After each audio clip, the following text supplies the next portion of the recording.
Students, आज हम class third का हिंदी का फर्स्ट लेसन पार्ट 1 प्रार्थना रीड करने जाएंगे। तो आप लोग इसको समझेंगे अच्छे से और एक बार रीड करके देखेंगे।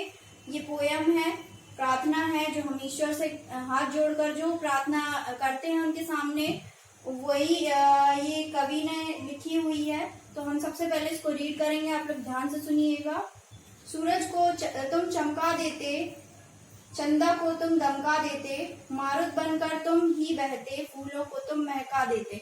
इसका मतलब क्या है? फर्स्ट स्टैंजा में हमको दिया गया है, कवि कह रहे हैं कि सूरज को तुम चमका देते, हे ईश्वर, चंदा को तुम दमका देते, और मारुत बनकर तुम ही बहते। मारुत का मतलब होता है हवा बनकर तुम बहते, फूलों को तुम महका देते, फूलों को तुम क्या कर देते? फूलों में सुगंध पैदा कर देते। सेकेंड स्टैंजा रीड करेंगे हम। बहती नदियां, गहरे सागर, सभी तुम्हारी ही है रचना, नीला अंबर, ऊंचे गिरिवर, बिना तुम्हारे है बस सपना।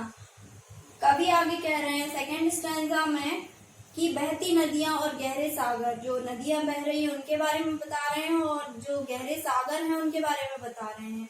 ये सब तुम्हारी ही रचनाएं हैं, तुम्हारी ही बनाई गई वस्तुएं हैं। और नीला अंबर, जो नीला आसमान है, और ऊंचे गिरिवर, गिरिवर का मतलब होता है पर्वत, पहाड़, जो ऊंचे ऊंचे पर्वत हैं, और जो नीला अंबर है, आसमान है, वो तुम्हारे बिना सारे सपने ही हैं।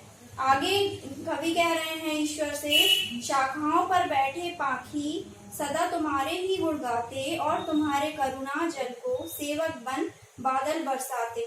शाखाओं पर बैठी पाखी, सदा तुम्हारे ही गुण गाते। जो शाखाओं पर, जो पेड़ों की टहनियों पर जो पक्षी बैठे हुए, पाखी का मतलब क्या है यहाँ पर? पक्षी।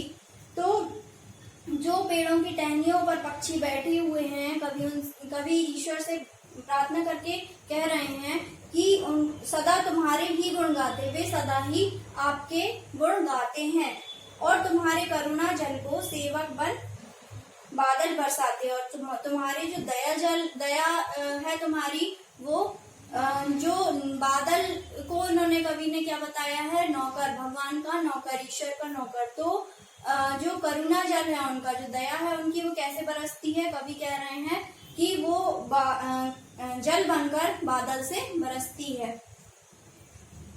उसके आगे कवि कहते हैं, प्रभु हमको ऐसा वर दे दो, हम भी मेधावी बन जाएं, दुर्गुण त्यागें, गुण अपनाएं, आंखों के तारे कहलाएं। और कवि आगे कह रहे हैं प्रभु से, ईश्वर से, कि प्रभु हमको आप ऐसा वर दे दो कि हम भी बुद्धिमान बन जाएं, हम भी मेधावी का मतलब होता है बुद्धिमान, हम भी मेधावी बन जाएं, दोष को त्याग दे, जो भी हमारे अंदर जो भी अवगुण है, जो भी दोष हैं, उनको हम त्याग दें और अपने अच्छे गुण अपनाएं, और आंखों के तारे कहलाएं। आंखों के तारे का मतलब क्या होता है? बहुत प्यारे कहलाएं। तो ईश्वर प्रार्थना कर रहे हैं, ईश्वर से हम प्रार्थना कर रहे हैं कि हमको ये सारी चीजें जो कवि ने बताई हैं, ये सारी चीजें इनके बिना, आपके बिना अधूरी है। ये सारी किसकी रचनाएं हैं? ईश्वर की रचनाएं हैं, और ये उनके बिना अधूरी हैं। तो हमको ऐसा बना दो कि हम बुद्धिमान कहलाएं और हम प्यारे कहलाएं। तो आपको ये पोयम समझ में आ गई होगी। ये कवि ने बताई है, ये कवि ईश्वर से ये सारी प्रार्थना कर रहे हैं। तो आपको ये पोयम की 4 लाइन्स को लर्न करना है। ये पोयम है आपकी फर्स्ट, आपको इसकी 4 लाइन्स लर्न करनी है, और उसको एक बार रीड करके देखना है पोयम को, और जो टफ वर्ड्स हैं आपको उसको क्या करना है? अंडरलाइन करके, और उसके वर्ड्स फाइंड करने हैं, उसके मीनिंग्स फाइंड करने हैं। और इसमें जो एक्सरसाइज दी हुई है, अभ्यास, नेक्स्ट पेज पे जो एक्सरसाइज दी हुई है अभ्यास में, खा नंबर की, तो खा में आपको क्या करना है? कविता की पंक्तियां पूर्ण करो। इसमें ये क्वेश्चन दिया हुआ है कि कविता की जो पंक्तियां हैं वो पूर्ण करनी है। तो ये आपका होमवर्क रहेगा। ये कविता की पंक्तियां यहाँ पर दी हुई हैं आपके पोयम में, और इन्हीं को देख के आपको यहाँ पर पूरा करना है।